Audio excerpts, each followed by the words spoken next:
Break के बाद एक बार फिर आपका स्वागत है। आप देख रहे हैं हमारी विशेष पेशकश सियासी रण 2024 और हम बात करेंगे अब कोटा सीट की।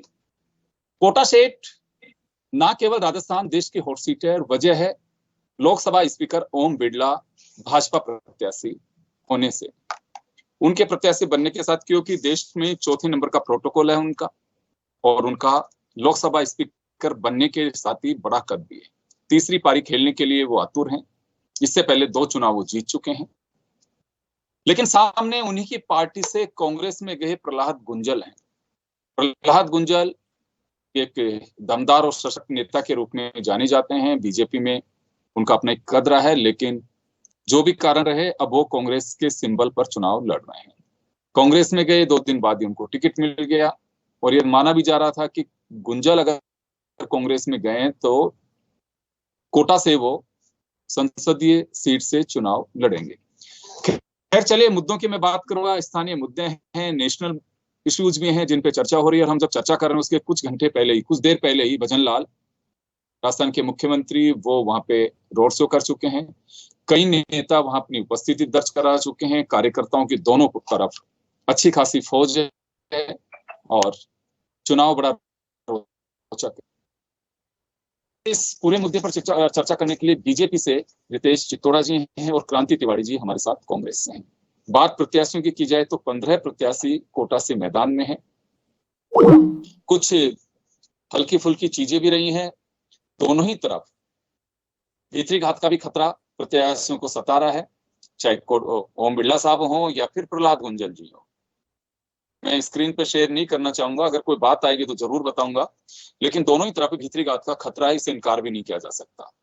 तो चलिए मैं चित्तोड़ा जी के पास में जाना चाहूंगा।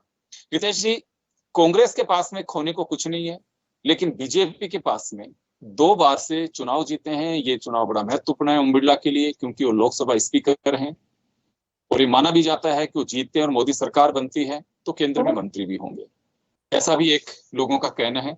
दूसरी तरफ प्रहलाद गुंजल हैं, जिनके लिए हो सकता है कि कुछ दिन पहले विधानसभा चुनाव के दरमियान आपने भी वोट मांगे होंगे, लेकिन अब उनकी खिलाफत करनी पड़ रही है। ये खैर एक लोकतंत्र का अलग तरीका का एक करिश्मा है कि कौन कहां किस तरह से चला जाता है। लेकिन दावा क्या है आप लोग ओम बिरला जी को, अगर आप कहेंगे कि साहब हमारी जीत है, इसमें कोई कसर नहीं छोड़ रहे और इसमें कहीं को संदेह भी नहीं है, लेकिन उसका आधार क्या है? क्यों लोग वोट देंगे आपको? जनता हमें क्यों वोट देगी? बहुत ही अच्छा प्रश्न आपने हमसे पूछा है। काम के आधार पर जो हमने 10 वर्षों में यहाँ काम किया एक संसदीय क्षेत्र में, हमारे कोटा बूंदी संसदीय क्षेत्र में, उसके आधार पर हम जनता के बीच में जा रहे हैं और जनता हमें निश्चित रूप से 5 लाख से अधिक वोटों से जिताकर वापस हमें लोकसभा भेजेगी।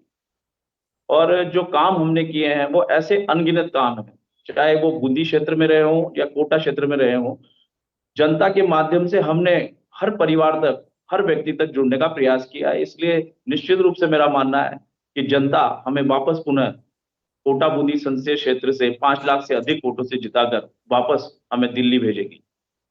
जी, क्रांति जी आपके पास में आना चाहूंगा। सुना भी आपने चित्तोड़ा जी को, उनका कहना है कि हमारे काम के बूते हम चुनाव लड़ रहे हैं और काम के आधार पर ही 5 लाख से ज्यादा, अब की बार 5 लाख से पार, ये इनका स्लोगन है।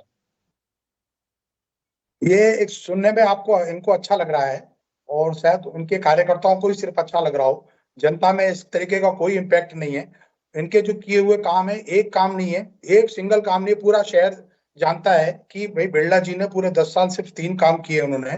बरसात आती है तो पौधा बांटने निकल जाते हैं, गर्मी आती है तो चप्पलें बांटने निकल जाते हैं और सर्दी आती है तो कंबल बांटने निकल जाते हैं। तो ये एक बड़े लीडर का, देश की चौथी ताकत का ये काम नहीं है, ये तो सामाजिक संगठनों के काम है और इसके अलावा कोई काम नहीं किया। और बहुत ज्यादा इनसे काम की बात करो तो ये कहते हैं कि हमने ऑक्सीजन, कोरोना में ऑक्सीजन सिलेंडर पहुंचाए, कोरोना में ऑक्सीजन सिलेंडर पहुंचाए। राज्य सरकार है भाई, अब इनकी सरकार है। मुझे एक बार आप बताओ, खुद आप तो बहुत सीनियर वो रहे हैं, आप ये बताइए कोई केंद्र सरकार डायरेक्ट कोई पहुंचाती है क्या? अशोक गहलोत जी की सरकार थी, रेमडेसिविर इंजेक्शन, मैं तो रघु शर्मा जी के बहुत करीबी कार्यकर्ताओं में से एक हूं। मेरी कईयों बार बात होती थी, हम लोग कईयों बार यहाँ वहां से रेमडेसिविर इंजेक्शन, ऑक्सीजन वगैरह ये सब हम ही मंगा लेते थे। तो ये सांसद महोदय काम के नाम पे सिलेंडर गिनाते हैं। हमने रोडों पे निकल निकल के काम किया, हमने रोड पे पलायन करने वाले लोगों को चप्पलें, जूते, ये सब तरीके की चीजें बांटी। मंदिरों में जब महीनों एक एक साल जब मंदिर बंद रहे तो ये सनातन के तो ये लोग बनते हैं, लेकिन मंदिरों में हम कांग्रेसी, जो कांग्रेस जिनको ये धर्म विरोधी बताते हैं, उन कांग्रेसियों ने घी के पैकेट सैकड़ों मंदिरों में पहुंचाए। तो ये कहते हैं, और उसमें मैं ये नहीं कह रहा कि बीजेपी के कार्यकर्ताओं ने काम नहीं किया, लेकिन मैं इसका भी खंडन करता हूं कि माननीय बिरला जी को ये शोभा नहीं देता है। वो देश के बहुत सम्माननीय पोस्ट पे रह के आए हैं। वो ये मंच से बोले कि कांग्रेस कार्यकर्ता, जब कोरोना आया था तो भारतीय जनता पार्टी के लोग दिख रहे थे और कांग्रेस के लोग पलायन कर चुके थे।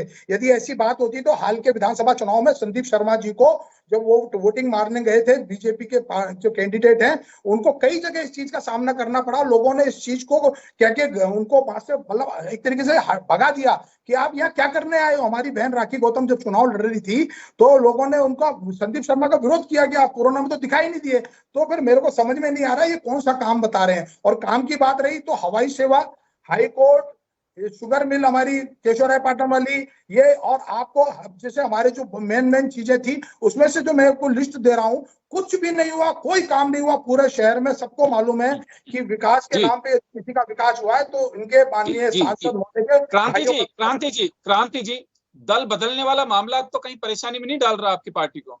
कहीं परेशानी में नहीं डाल रहा, कोई दल बदल का मामला नहीं है। पहली बार कहा जा रहा है कि शांति धारीवाल जी साथ नहीं दे रहे।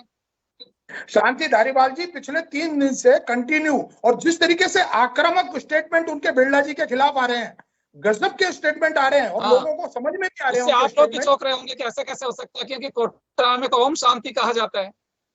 मेरी बात सुनो, ओम शांति की एक ये परंपरागत है, लोग अपने उसमें कहते हैं, लेकिन अभी जिस तरीके से माननीय शांति धारीवाल जी बिरला जी पे आक्रामक हैं, लोगों में जबरदस्त, क्योंकि विकास के नाम पे आप कोटा शहर में किसी से भी, आप अननोन नंबर से भी आप फोन कर लेंगे, भारतीय जनता पार्टी के कार्यकर्ता को भी आप फोन करेंगे तो वो ये बात जरूर बोलेगा कि कोटा शहर में यदि किसी ने विकास कराया तो शांति धारीवाल साहब ने विकास कराया है। इनका विकास के नाम पे एक ईंट नहीं है, एक ईंट किनकी नेम प्लेट वो होगी छोटी मोटी, और ये कहते हैं कि क्रांति जी, मैं रितेश जी से जवाब दिलवा दूं, क्योंकि आपने बहुत सारे सवाल भी खड़े किए तो जवाब तो रितेश जी देंगे। जी रितेश जी। हाँ, इनका सुन पा रहे हैं आप मुझे? हाँ बिल्कुल, इनका कहना है कि कोरोना काल में ये दिख रहे थे, मुझे तो ध्यान नहीं आता। चित्तौड़ा जी, आप मुझे सुन पा रहे हैं? बिल्कुल सुन पा रहा हूँ। चलिए, रितेश चित्तौड़ा जी हमारे साथ में जुड़े हुए हैं लेकिन उनकी आवाज नहीं आ रही। जी रितेश जी। मेरा कहना यह है कि ये कह रहे हैं कि कोरोना काल में ये दिख रहे थे, मुझे तो समझ में नहीं आ रहा कि कहाँ दिख रहे थे, जबकि राज्य सरकार इनकी थी। इनको वो सब काम करने थे जो माननीय लोकसभा अध्यक्ष जी ने किए। लोकसभा अध्यक्ष जी के माध्यम से रेमडेसिविर इंजेक्शन रहा हो, राशन सामग्री रही हो, ऑक्सीजन की व्यवस्था रही हो, सब चीजें हमने हमारे लोकसभा अध्यक्ष जी के माध्यम से घरों घरों तक पहुंचा है। और ये कह रहे हैं संदीप जी को चुनाव प्रचार के दौरान घरों से भगाया। अगर चुनाव प्रचार के दौरान भगाया तो वो आपके प्रत्याशी को भगाया, जब भी तो आप चुनाव हारे। अगर हमें भगाया होता तो निश्चित रूप से आपकी जीत होती, पर कहीं ना कहीं आप जाके ये गलतफहमी में थे और इसी आधार पर आप चुनाव हारे। और इनका कहना है कि काम नहीं करा। मैं रितेश जी से ये कहना चाहता हूं कि ये कह रहे हैं कि हमारे कांग्रेस पार्टी कहीं नजर नहीं आई और राज्य सरकारों ने कोई काम नहीं किया। ये बताओ, अशोक गहलोत जी को 2 बार कोरोना हुआ, सचिन पायलट जी को कोरोना हुआ, सीपी जोशी साहब को कोरोना हुआ, रघु शर्मा जी को कोरोना हुआ, मेरे को खुद को 2 बार कोरोना हुआ, और माननीय सांसद महोदय जो ये कह रहे हैं कि रोड पे घूम रहे तो उनको कुछ नहीं। वाह भाई, मतलब हम तो घर में बैठे तो हमको घर बैठे कोरोना हो गया। और क्रांति जी, ये तो कोई बात नहीं, किसी के कोरोना हुआ किसी के नहीं हुआ।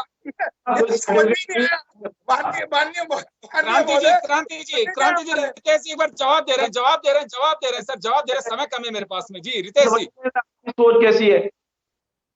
क्रांति जी, कोरोना होना कोई सर्टिफिकेट नहीं है काम करने का। बिल्कुल। अब आप हंसेंगे क्योंकि आपने नहीं किया।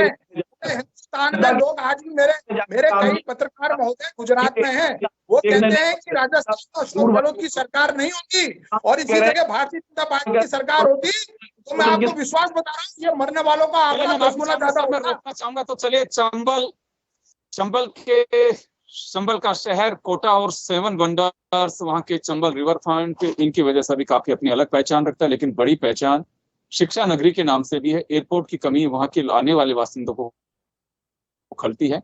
और जब हमने 7 वंडर से लोगों से बात की थी तो एयरपोर्ट की बात वहां पे आ रही थी। ट्रेनों का आवागमन बढ़ा है, ये बात ठीक है, मुंबई और दिल्ली दोनों को जोड़ता है वहां का रूट लाइन, लेकिन फिर भी खामियां हैं जिन्हें दुरुस्त करने की आवश्यकता है। लेकिन मतदाता इस बार जो राजनीतिक दलों के कार्यकर्ता है उनके अलावा उसमें एक अजीब तरह की खामोशी दिखाई देती है। उससे जाहिर है कि किसी तरह की कोई लहर दिखाई नहीं देती, लेकिन मतदाता का रुख क्या रहेगा अब ये तो ईवीएम से ही पता चल पाएगा। लेकिन बीजेपी अपनी ओर से दावा कर रही है कि अब की बार तीसरी पारी ओम बिरला के नाम है। उधर कांग्रेस कह रही है कि इस बार सशक्त उम्मीदवार मिला है कांग्रेस को, तो इस बार ओम बिरला जी के लिए मुश्किल होगी। दोनों तरफ भीतरी घात का खतरा है, लेकिन एकजुटता की बात का दावा दोनों तरफ से किया जा रहा है। चलिए, आप सभी का बहुत बहुत शुक्रिया और फिलहाल कोटा में इतना ही। एक छोटे से ब्रेक के लिए रुकेंगे, ब्रेक के बाद जल्द लौटेंगे। एक और हॉट सीट 12 झालावाड़ की बात करेंगे, जहां वसुंधरा राजे की साख दांव पर है।